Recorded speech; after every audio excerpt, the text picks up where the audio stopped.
Сайн байцгаана уу? Дэлгэн зул байна. За би та бүхэндээ цаашин цоврал видеоныхаа хамгийн ихний дугаарыг хүргэж байна. За үүгээр болоод би гадагшаагаа сурахаар зорж байгаа. За эсвэл зүгээр IELTS TOEFL өгч байгаа хүмүүстээ хамгийн амархан хэлбэр аргаар хамгийн өндөр оноо авах боломжтой бүх хувилбаруудыг буюу за залтай бас хэлбэрхэн аргуудыг та бүхэнтэйгээ хуваалцаж амжилтанд хамтдаа хүргэцгээе гэж уриалж байна. За өнөөдрийн хувьд болохоор би IELTS дээр илүү төвлөрч байгаа. За тэр дундаа илүү ерөнхий сэдвээр нь ярих бол дараагийнхаа видеонуудаараа болохоор би илүү хэсэг бүр дээр сонсгол, яриа, унших, бичих гэх бүх хэсгүүд дээр ингээд төвлөрөөд нэг нэгээр нь видеонууд оруулаад явуулна.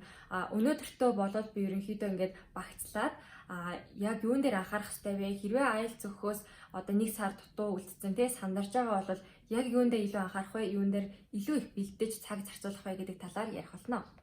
За гол сэдв рүү орохоос өмнө та бүхнээсээ нэг зүйл хүсье. Юуны өмнө миний сувагт нэгдээд subscribe дараарай. Ингэснээр дараагийн видеонуудыг та хамгийн түрүүнд үзэх боломжтой. За мөн subscribe дарсны дараа хажуу талд нэг жижигхэн хонх гарч ирнэ. Тэрэн дээр ч гэсэн дараарай. Ингэснээр миний видео орох бүрд танд мэдээлэл очих байгаа шүү. За тэгэхээр ер нь бол IELTS жилээс жил өөрчлөгдөж явж идэг. Ерөнхий доторх агуулга гэдэг ч юм уу те нэг бүхлээрээ өөрчлөгдөхгүй ч гэсэн чанарын хувьд гэдэг ч юм уу нэг тиймэрхүү байдлаар бол жил болгон за эсвэл 2 жилдээ нэг удаа ингээд өөрчлөгдөөд илүү сайжраад илүү хүнд болоод явдаг. За миний хувьд болохоор 2014 оноос хойш за одоо гэдэг чинь 6 жилийн хугацаа нийтдээ 3 удаа IELTS, 1 удаа TOEFL бол өгсөн. За ерөнхийдөө бол бид нар IELTS-ыг бол тогтмол өгөөд хэвших хэрэгтэй. За 2 жилдээ 1 удаа бол ядаж өгж явах хэрэгтэй. Тэгснээр та өөрийнхөө төвшинг мэдрээд цаашдаа өөрийгөө илүү ахиулъя гэсэн сэтэл төрн. Дээрээс нь одоо яг ингээд жил болгон шалгалтаа өгсөн чи яг л нэг төвшин дээр гацсан байвал бас онцгүй шүү дээ. Тийм учраас өөртөө байнга ингээд нэг чаленж үсгээд тэрэндээ ингээд хүрээд 1.5 оноор ч хамаагүй ахиулаад явах хэрэгтэй. IELTS гэдэг бол таны англи хэлний мэдлэгийн төвшинг үнэлж байгаа боловч хэрвээ яг тэр шалгалтандаа зориулж бэлдээгүй бол ямар ч үр дүнгүй хэдийгээр та англи хэлэндээ маш сайн байсан ч гэсэн багасаа англи хэлний сургуульд явсан ч байсан хамаагүй яг IELTS зориулж бэлдээгүй бол та өндөр оноо авахгүй гэсэн үг. За тийм учраас хэрвээ та яг IELTS-аа өгөх гээд сарын хугацаа үлдсэн сандарч байгаа бол яг энэ бичлэгийг бүтнээр нь үзээрэй гэж хүсэж байна. Дээрээс нь хамгийн видеоны төгсгөл би бас маш гоё үнэтэй тийм зөвлөгөөнүүдөө өгөх учраас яг энэ видеог дуусан тосол нь үзээрэй.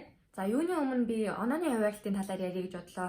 Ерөнхийдөө бол мэдж байгаа ихтэй listening болон reading буюу сонсгол унших хэсэг дээр бол 40 онооны дасгалууд байгаа. За үүний хэд хэдэн оноог нь авчиж ямар шаардлагуудыг хангах вэ гэхээр би түрүүн бас хэлжсэн.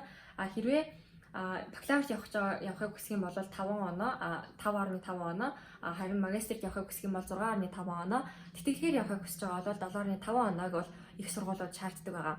За эдгээр оноонуудыг авахын тулд та хүснэгтээ сарж байгаа хамгийн багадаа 40 асуултнаас талыг нь буюу 20-ыг нь хийж 5.5 оноо авна. За харин яриа болон бичгийн хэсэг дээрх оноонуудыг бол би дараагийн видеогоор илүү дэлгэрэнгүй ярина. Ягаад тэгэхээр энэ дээр яг нөгөө тогтцсон оноонууд байхгүй та яг юу хийж чадна тэдийг чинийгээр оноонуудаа авдаг учраас тэрийг бас задлангийн дараагийн видеогоор оруулна. За анх удаага IELTS өгч байгаа хүмүүс тулгардаг хамгийн том асуудал нь юу вэ гэхээр ерөөсөө цагийн менежмент байдаггүй. Яаж цагаа хуваарлахаа мэддэггүй эсвэл ерөөсөө нэг өмнө нь дасгал ажил хийж байгаагүй учраас ямар ч туршлагагүй ороод сандарсандаа болоод хамаг анхаарал нь төвлөрөл нь бол өөр тийшээ яваад өгнө гэсэн чинь анхаарлаа төвлөрүүлж чадахгүй. Тэрнээсээ болоод алддаг. Тийм учраас би бас гол яриагаа эхлүүлэхээс өмнө цагийн хуваарлтуудыг та бүхэндээ хэлхэн зүг болов гэж бодож байна. За сонсголын хэсэг дээр бол нийтдээ 40 асуулттай 30 минутын хугацаанд хийдэг. Хамгийн төгсгөлт нь бол 10 минутыг яг нөгөө хариултуудаа хууж бичих юм хугацаа өгдөг. Гэхдээ анхаарах хэрэгтэй юм нь бол зөвхөн сонсголын хэсэг дээр хуулах хугацаа өгдөг. Бусдын дээр нь бол шууд хугацаа өгөхгүй учраас яг тэр доор нь хуулаад явах хэрэгтэй гэдгийг анхаарах хэрэгтэй. За энэ уншлагын хэсэг дээр нийтдээ 3 хэсэгтэй нийтдээ 60 минутын хугацаанд энэ 3 дасгалаа хийгээд дуусгах хэрэгтэй байдаг. Хүмүүсийн цаг хуваарлтын хувьд янз байдаг. Ихэнх хүмүүс 20 минутаар хуваарлт юм билээ. Тэгээ би цаг хуваарлтын тухай тун утгагүй ярина.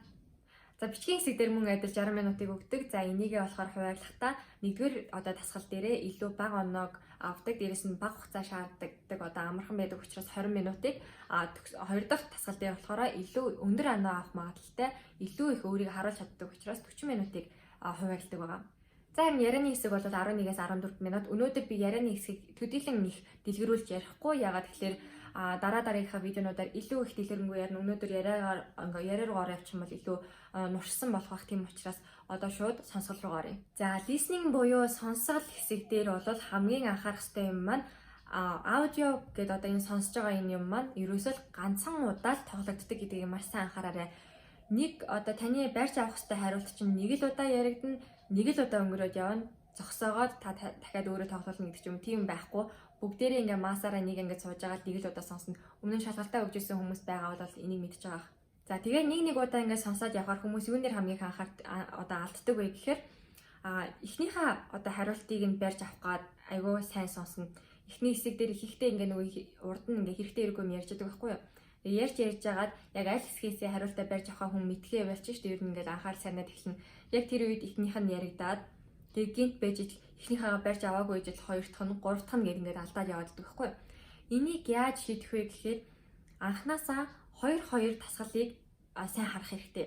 За тэгээд яг ийм үед бол хүмүүс юун дээр хамгийн их алддаг вэ гэхээр ерөөсөө нэг л удаа сонсож байгаа учраас яг нөгөө гол хариултаа барьж авч чаддаггүй. За эхний асуултынхаа хариултыг сонссоор байтал хэрвээ тэрийг сонсохгүй байсараад 2 3 дахь асуулт руугаа яваад гэх юм бол та тэрийг анзаарахгүй нэгтгээ барих гал суугаад байгаа гэсэн үг шүү дээ. Яг энийг яаж шийдэх ёстой вэ? За би одоо энэ practice test буюу энэ дасгал ажлын юг хэвлээд авсан байгаа. Хүн болгон хэрвээ шалгалтандаа бэлтэж байгаа бол заавал ингэж хэвлэж авч бэлдээрэй. За энийг ингээд нэгэд харахаар яах вэ гэхээр эхнийх бол 1-ээс 4 гэсэн ийм хэсэг байна. Ийшээ эргүүлээд харахаар 5-аас 10. Эхний аудиог сонсоход бол ерөөсөө энэ эхний 10 асуултын л хэсгийг ярина гэсэн үг. Тэгэхээр та яг аудио ярьж эхлэхээс өмнө газ гүйлгээд харна гэсэн үг. Яг энэ дээр би юу шаардаад байна? Надаас юу одоо би энэ яриан дотроос те юу ол сонсох хэрэгтэй бэ гэдгийг хамгийн түрүүнд газ гүйлгээд харах хэрэгтэй. Өөрөөр хэлэх юм бол энэ дээр харилцагчийн нэр нь цаг хугацаа болоод те одоо хувь хэмжээ гэх мэт иймэрхүү тоонуудыг бол харах хэрэгтэй байна. Дээрээс нь одоо цалингийн хэмжээ гэсэн байна те. Тэгэхээр яг эднэрийгээ би бол тогтоогоод авсан гэсэн үг. Би ийм юмнуудыг л хамгийн түрүүнд олж харах одоо сонсох хэрэгтэй байна гэж. За тэгснийхаа дараа хоёроор нь хараад явна. Өөрөөр хэлэх юм бол customer name гэдэг нэг дээр нь хоёр дахь нь болохоор term гэсэн байна. Тэгэхээр энэ хоёрыг би эхний ээлжинд сонсох хэрэгтэй шүү гэдгээс одоо ботцсон байгаа шүү дээ. Гэтэл би сонсоод явж исэн чинь customer name-ээ барьж авч амжаагүй байхад term нь гарах юм бол би энийг харсан байгаа учраас яана эхнийхийг нь би алдчихж дээ. Гэхдээ хоёр дахьыг нь би бариад авъя гэж бичих хэрэгтэй. Өөрөөр хэлэх юм бол та юун дээр алдсан, алийг алгасан бэ гэдгийг одоо мэдэх боломжтой болж шүү дээ. За 3 дөрөвт дээр яг мөн адил 3 дахь дээр нь хүүн байна.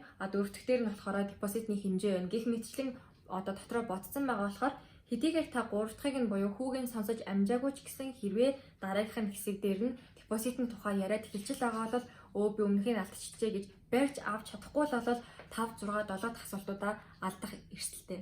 За тэгээд сонсголын хэсэг дээр бас нэг төөрөгдүүлдэг эвгүй асуултууд байдаг. Жишээ нь одоо юу гэдэг та манай их сургуульд ирээд те ямар ангийг сонгож авах гэж байгаа вэ гэд асууж иж болно те хоорондоо ярьж байгаа штэ харилцаараа. Нөгөөт нь болохоор харин би нэгтлэнгийн ангийг одоо сонгох юм уу, нэгтлэн бодогчийн ангийг сонгох юм уу гэд ярьж иж болно. Тийм хүтэн та юу гэж бодох вэ гэхээр нэгтлэн бодогчийн ангийг сонгочлоо гэд бичиж болно те. Гэтэл яг үүндээ тэр яриа үргэлжлэнэ. Тийм хүт нь юу гэх вэ гэхээр нөгөөт нь тийм үү гэхдээ таны одоо 10 жилийн амжилтуудыг харахад гэдэг ч юм уу 10 жилийн дүнгийн чинь харсан чинь та илүү менежментээр явбал ирээдүйд юм шүү гэсэн чинь нөгөөх нь нэрээ тийм биш үү би менежментээ сонгоё гэд энэ харилцан яриа өрнжиж болно. Гэтэл та ерөөсөө тэрийг анзаараагүйгээсээ болоод төөрөгдүүлсэн асуултан дээр нэгтлэн бодогч гэдгийг энэ хариултан дээр нь одоо дугуулчих хэрэгсэлтэй. Тийм учраас харилцан яриагаа бүрэн сонсоод хэрвээ эргэлзээтэй юм яригадаад эдгээр бодоод ямар нэгэн байдлаар тийм пауз авч байгаа бол энэ дараагийнх нь яриа нь үргэлжлэх гэж байгаа юм байна гэдгийг анхаарах хэрэгтэй шүү. За үүнээс гадна A, B, C, D гэдэг 4 хариулт байдаг шүү дээ. Ингээд 4 хариулт байдаг. Та ингээ юмаа сонсч идэг. Түрүүн би хэлчихсэн те менежментийн анги болоо нэгтлэн бодогчийн анги гэдэг энэ хоёр дээр нь жишээ нь байлаа гэж бодъё. Гэтэл нөгөө хоёр дээр нь тэс хөндлөн за эмчийн анги гэдэг ч юм уу за эсвэл юу гэдэг математикийн анги гэдэг ч юм уу те тиймэрхүү байлаа. Хэрвээ та тэр хоёр үгийг огт сонсоогүй л болвол энэ хоёрынхаа алиг нь бэ гэдгийг мэдээж аваагүй байсан ч хамаагүй энэ хоёроо кросслоод буюу ингээд хасаа хийчих хэрэгтэй. Яагаад тэгэхээр та энэ хоёрыг нь сонссон тийм менежмент буюу нэгтлэн бодогч гэдэг хоёр юм сонссон нөгөө хоёрыг нь огт сонсоогүй учраас энэ байгаагүй л гэсэн. Тийм учраас өөртөө илүү амархан болох үүднээс хоёрыг нь хасаад дараа нь яг ингээд нөгөө хариултаа одоо юун дээр хариултынхаа цаасан дээр бүлжих хоорондоо бодох нь шүү дээ. Энэ хоёрын аль нэг л байх хэрэгтэй. Нэгсэндээ танд 50-50% магадлал үлдэж байгаа. Тэгэхгүй бол 4 юм дотроос нь хамгийн сүүлд нь санаад бичнэ гэх юм бол энэ хооронд мартчихдаг байхгүй хүн нөгөө амар сандарсандаа болоод богино хугацаанд шалгалт өгж байгаадаа болоод бүх юмудаа сонссон бүх юмудаа мартчихна. Тийм учраас Сонссон тэр даруйдаа хэрвээ ойлгомжтой, буруу нь ойлгомжтой байх юм бол газ тэрийгэ дараад яваарай. За тэгээ хариултынхаа одоо нөгөө хуудсан дээр ингээ бүглэхэд маш анхаарах хэрэгтэй юм бол өгөгдөл нь юу гэж өгсөн байгаа вэ гэдгийг харах хэрэгтэй. Өөрөөр хэлэх юм бол 2-оос дээшгүй үг ашиглана. Эсвэл ганцхан үгэнд багтааж бичнэ гэсэн бол яг тэрэнд нь баримтлах одоо багтаах хэрэгтэй. Үгүйгээр хэрвээ та 2-оос бага үгэнд багтаагаарай гэдгсэн чинь 3 үгтэй юм бичих юм бол тэр хариулт хэдийгээр одоо зөв байх байсан ч гэсэн 3 үгтэй болвол буруу гэж тооцогдно. Одоо жишээ нь гэхэд ангаараа та нар одоо зугаалга руу хаашаа явсан бэ гэсэн чинь нөгөөх нь Emily's Country House гэж хэлсэн байлаа гэж бодъё тий. Гэтэл тэн дээр 2хан үгэнд багтаагаад хэлээрэй гэсэн чинь одоо ингээ саяных шиг тий 3 үгээр бичсэн байх юм бол буруу. Харин Emily's House гэж болно. Эсвэл Country House гэж болно тий. Тийм бол 2 үгэнд багтаана. Гэхдээ and буюу article-нууд тэгээ preposition-нууд бол бүгдээрээ үгэнд бол тооцогддоггүй. Тийм учраас тэр нь санаа зовох хэрэггүй. За одоо нэг нийтдээ юм ярихад сонсгол хэсэг дээр хамгийн төвөгтэй байдаг юм бол dyslexia хүмүүст тохиолддог гол асуудал байгаа. Яг одоо хэрвээ та dyslexia гэж ямар хүний хэлээд байгаа вэ гэдгийг мэдэхгүй байгаа бол магадгүй комментээр бичээрэй. Тэгээ би дараагийн удаа бас яг ийм хүмүүс ямар арга хэмжээнүүд авдаггүй, ийм хүмүүс хэр их байдаггүй гэдэг ч юм уу те, ийм шалгалтын үеүүдэд бас ямар төвөгтэй байдгүй гэдэг талаар илүү дэлгэрэнгүй ярьж болно. Ямар ч тач миний хувьд бол би өөрөө dyslexia хүн байгаа. Тийм учраас IELTS-ийн сонсголын яг энэ үе дээр бол айгүй их одоо хүндрэлтэй тулгардаг. Ягаад гэхээр тоо гэдэг ч юм уу эсвэл өсгөлтэй юмнууд байдаг шүү дээ. Тиймэрхүү үеүүдэд бол би барьж авч чаддаггүй байхгүй юу? Өөрөөр хэлэх юм бол одоо юу гэдэг 99 18 20 40 гэсэн дугаар ингээд хэлж илаа гэж бодъё. 9 1 8 2 тэг 4 тэг гэдэг юм хэд dyslexia хүмүүсийн яадаг вэ гэхээр аюу инээтэй сонсогдох. Гэхдээ тархинд орж ирж байгаа мэдээлэл нь болохоор тоонууд нь байраа өөрчлөлдөг. Эсвэл өсгөнүүд нь байраа өөрчлөгдөж ингээ хүлээж аваад байдаг байхгүй юу? Зөв хэлж байгаа ч гэсэн буруу сонсоод байдаг гэсэн үг. Нэгсэндээ ингээ байр нь солигдож тархин дотор ингээ солигдоод байдаг. Яг хоо ингээд ихэнх хүмүүс тийм биш болохоор яг ойлгохгүй л ахaltaа. Гэхдээ ямар ч тач ингээд dyslexia хүмүүсийн хувьд бол маш их одоо хүндрэл байдаг. За ямар ч тач одоо нөгөө нэг ингээ өсгөлтэй юм уу тоо бичдэг юм дээр болохоор яадаг вэ? Юун дээр анхаарах хэрэгтэй вэ гэхээр double 3 гэх юм бол 2 ширхэг 3-ын тоо гэсэн үг. Харин triple 4 гэх юм бол 3 ширхэг 4-ийн тоо гэсэн үг тийм. Гэх мэтлэн double triple гэдэг үгэн дээр маш сайн анхаарах хэрэгтэй шүү. За энэ одоо уншлагын хэсэг рүү оръё. За миний хувьд бол уншлагын хэсэг маш хүн дэмжиг санагддаг. Ягаад тэгэхээр үнэхээр англи хэлний төгс биш л бол уншлагын хэсэг дээр заавал алддаг. Одоо юу гэдгийг заримдаа бол нэг шинжлэх ухааны холбогдлолтой, заримдаа хим, биологи, математикийн холбогдлолтой төрөл бүрийн одоо сэдвэр ингээ текстүүд нь орж ирдэг. Тийм учраас бүх үгийг бол мэднэ гэж байхгүй шүү дээ. Тийм учраас айгүй хүнд байдаг. За би түрүүн хэлжсэн цагийн менежментийг маш сайн анхаараарай гэдэг уншлагын хэсэг дээр ихэнх хүмүүс 20 минут гэж хуваарилдаг байхгүй юу? Миний хувьд болохоор арай өөр арга барилаар хуваарилдаг. За хэрвээ та нар анзаарсан бол reading-ийн одоо уншлагын хэсгийн хамгийн эхний даалгавар бол илүү амархан байдаг. За хамгийн сүүлийнх нь бол илүү хүнд байдаг. Тийм учраас 20 минут гэд хуваарлцахаар арай тохиромжгүй юм шиг санагддаг байхгүй юу? Тийм учраас би эхний текстэн дээр нь 15 минут, дараагийнх дээр нь 17 минут, сүүлийнх дээр нь 23 минутыг зарцуулдаг. За энгийн гутыг 5 минут илүү үлдэж байгаа. За энэ яах учиртай 5 минут вэ гэхээр таны хариултаа бүглэх одоо хугацаа гэсэн үг. Хэдийгээр би шууд одоо тасгалаа хийгээд явж их хоорондоо хариултуудаа дугуулад хариултуудаа шууд бичээд явдаг ч гэсэн одоо ийм хариултын цаас байдаг шүү дээ. Энэ дээр шууд би ихтгэлтэй байгаа хариултнуудаа шууд бичиж явчихдаг. Ихтгэлгүй байгаануудын тэр чигт нь хов хасаа үлдээдэг. Сүүлийн тэр 5 минут гээд нанагдан хадгалсан 5 минутанда болохоор би илүү их одоо нөгөө нэг сэтгэлээ гаргаад илүү их цаг хугацаагаа зарцуулаад илүү нарийн харж агаад тэгээд бүгэлдэг байхгүй. Тэгэхээр тэр 5 минут маш чухал гэдэг шүү. За тэгээ уншлагын хэсэг дээр бол ихэнх хүмүүс эхлээд текстээ уншичаад дараа нь асуултандаа хариулъя гэж боддог. Гэвч 20 минут гэдэг бол хүнд хизээж тэгж одоо бүтнээр нь уншиж ойлгоод дээрээс нь асуултанд хариулах хэмжээний бол ойлгоцыг бол хүн өөртөө хүлээж авч чаддаггүй. Тийм учраас би юу гэж зөвлөдөг вэ гэхээр эхлээд асуултаа хар, дараа нь эргээд асуултнаасаа би юу хайх хэрэгтэй юм бэ? Юуг одоо би энэ текстэн дотроос ойлгож авах хэрэгтэй юм бэ гэдгийг мэдэж авсныхаа дараа эргээд текст рүү орно. За жишээ нь одоо харж байгаа бол энэ уншлагын хэсэг гэхэд хараа ийм их текст байгаа байхгүй юу? Энийг 20 минутанд бол биш шүү дээ. Нэгсэндээ 5 минутанд нь уншичаад 15 минутанд бүглэх хэрэгтэй байгаа. Гэтэл амжих ер нь амжихыг байгаад тэгээ бодохоор эхлээд асуултуудаа харах хэрэгтэй байхгүй. Одоо жишээ нь энэ дээр ингээд асуултаа ингээд харахаар яг вэ гэхээр энэ үе болгонуудыг нэрлээрээ 3 үгэндээ багтаагаад яг энэ ямар процесс явагдаж байгааг бичээрэй гэсэн байгаа байхгүй.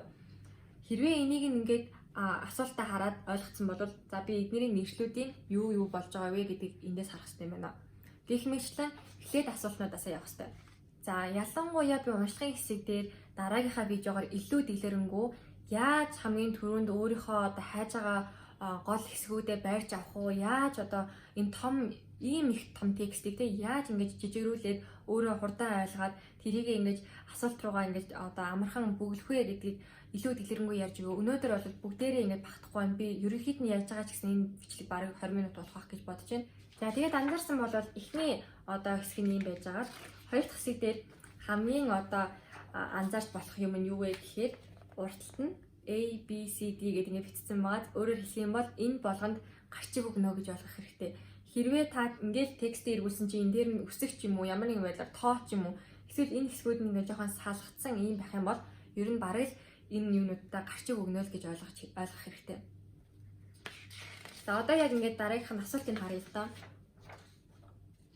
Тийм баад тэгэн гот энэ дээр болохоор яг саяны хэсгүүд дээр юу нь илүү одоо бараг гарчиг гэж хэлэх юм байна. Энэ бол эднэр бол аль хэсгүүд дээр яригдсан бэ гэдгийг нь бол тааруулах болчихж байгаа гэсэн. За ийм асуултан дээр яах вэ гэхээр хүн эхлээд текстээ уншаад дараа нь энтэйг ингэж холбох юм шиг тий заавал текстээ ойлгож иж энийг холбоно шүү дээ. Тэгэхээр тийм болчихж байгаа нэгсэндээ бүтэн унших шаардлагатай болчихно. Миний хувьд яадаг вэ гэхээр эндийгээ тэр чигт нь алгасчин гэсэн үг хийхгүй.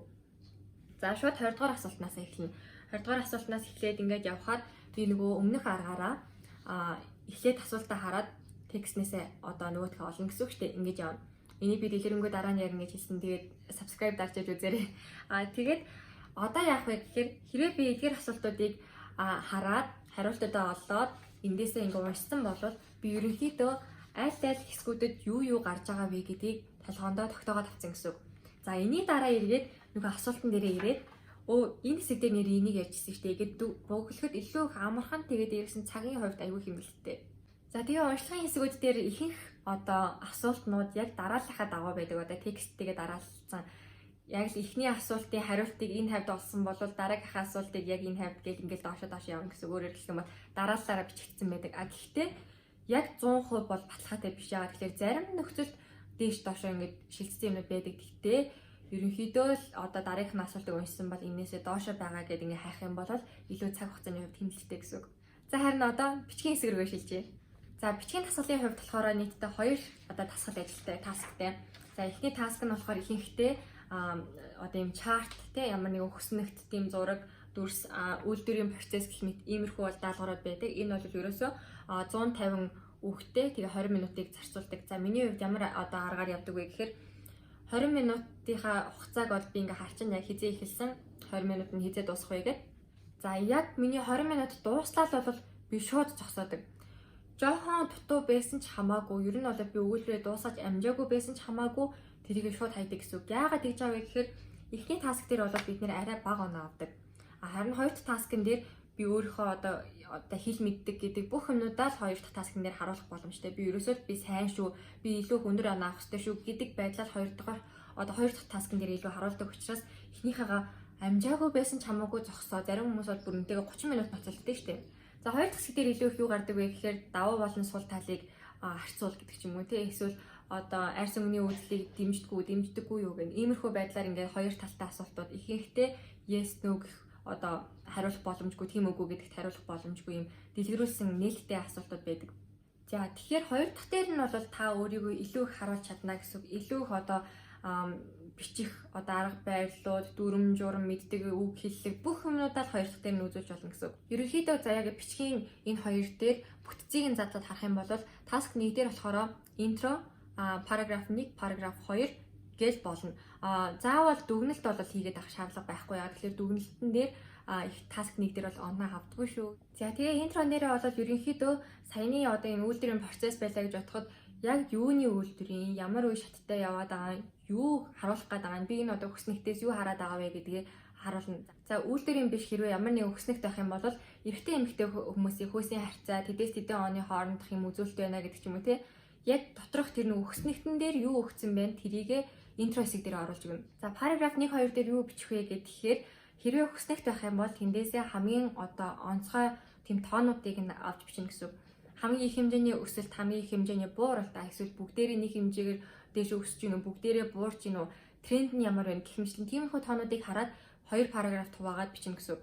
Харин үйлдвэрлэлийн процесс явах юм бол бүр эхнээс нь ахуулаад энэ үйлдвэр ингэж эхлээд явсаар агаад ингэж дуусч байгаа гэдэг бүх үйл явцыг бичнэ гэсэн үг. За ингэж бичихтэй одоо энэ зурган дээр өгсөн байгаа өглүүдээс үгийг ашиглахгүй арай өөр үгнүүдийг ашиглаад одоо үгийн баялгаа харуулна гэсэн үг. Тэгж жагаад бичих хэрэгтэй. За тэгээд би түрүүн хэлсэн conclusion буюу дүгнэлт хэсгийг бол бичээд хэрэггүй. Энэ бол зүгээр цагийн гарц. За харин хоёр дахь хэсэг дээр бол дүгнэлт маш чухал. Интро, параграф 1, параграф 2 тэгээд дүгнэлт нь бол явдаг. Өөрөөр хэлэх юм бол дүгнэлт хэсэг дээр та маш үнэр оноо авах боломжтой.